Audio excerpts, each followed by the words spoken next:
Welcome guys. In the previous video, I talked about how network automation changed the world.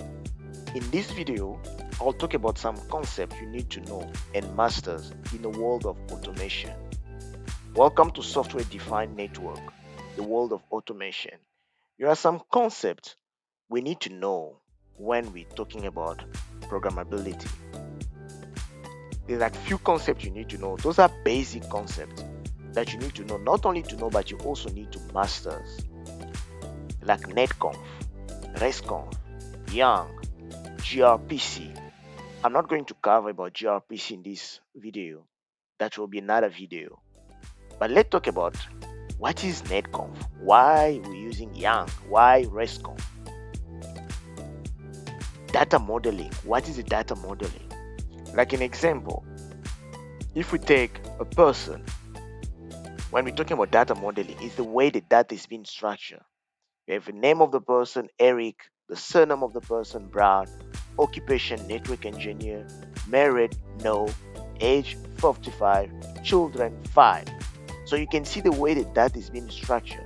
It's easy for a person to read. That is Young model.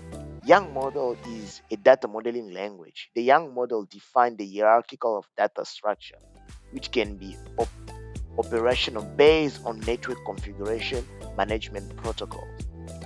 The Young model was introduced in 2010 with RFC 6020. So it's defined the way data is going to be structured. That will also covered in another video to explain the step or how we can use a Young model. The next thing that we need to know is Netconf. What is Netconf? Netconf is actually an abbreviation. It's just a network configuration protocol, define an XML-based interface between network device and network management system. Like an example in this code that I'm using in Python, I import JSON and I also import NC clients. That's where we're going to use our Netconf.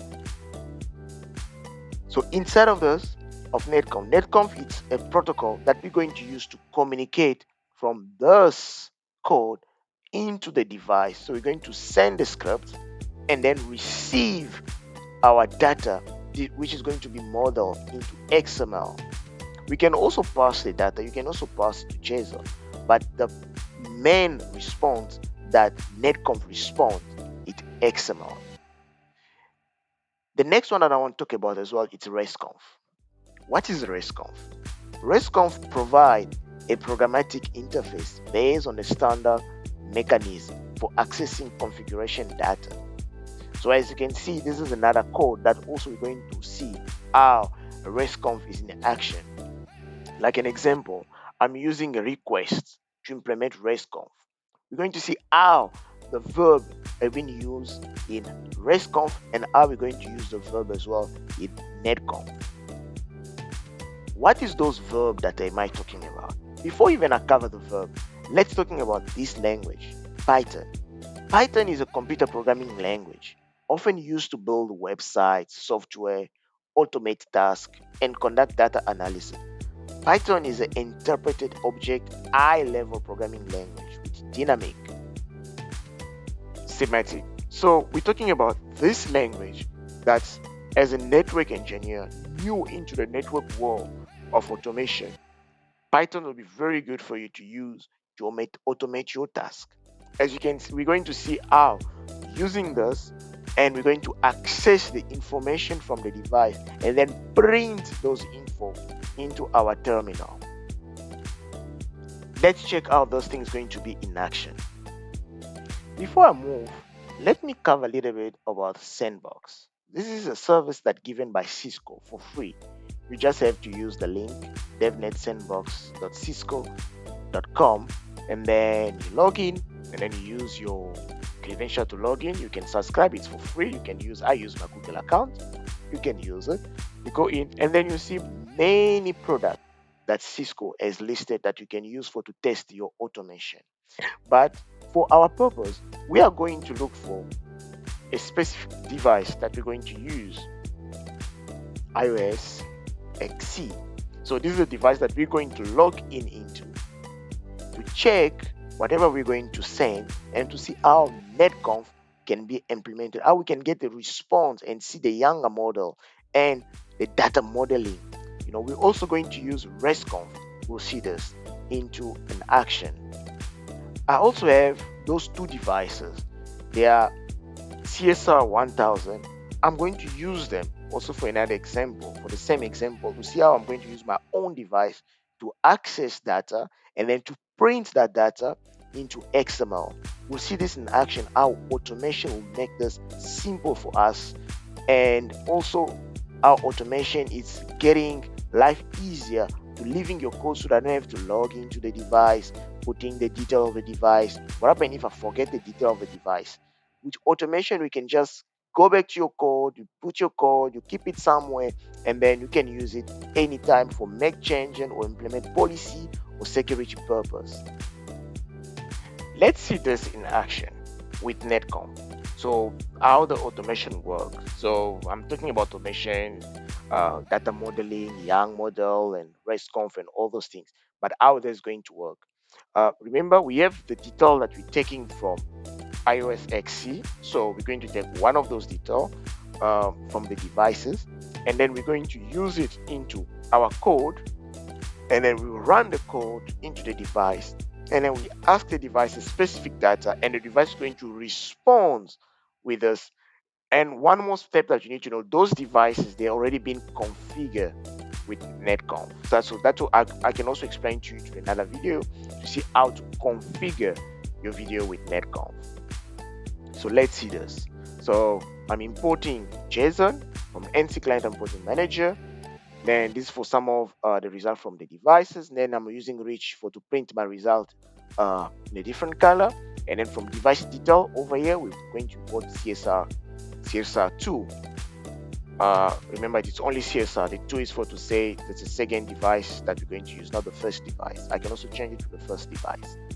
And then we're going to use this filter to pull the data for OSPF Upper. And that's the next step that we're going to do. Say connect with the manager, connect using host port, username, password, and host key set to false. And then we use the IP, so all the detail for CSR2 is going to be implemented over to this. Then the next thing, we have our line of code, XML tutorial to pass the detail into JSON. So we have everything that we put our line of code, filter, then we want our result to be print. So let's send this.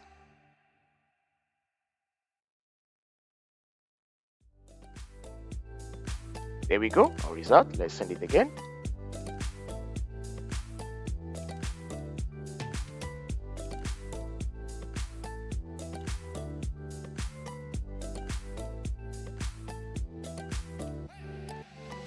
There we go.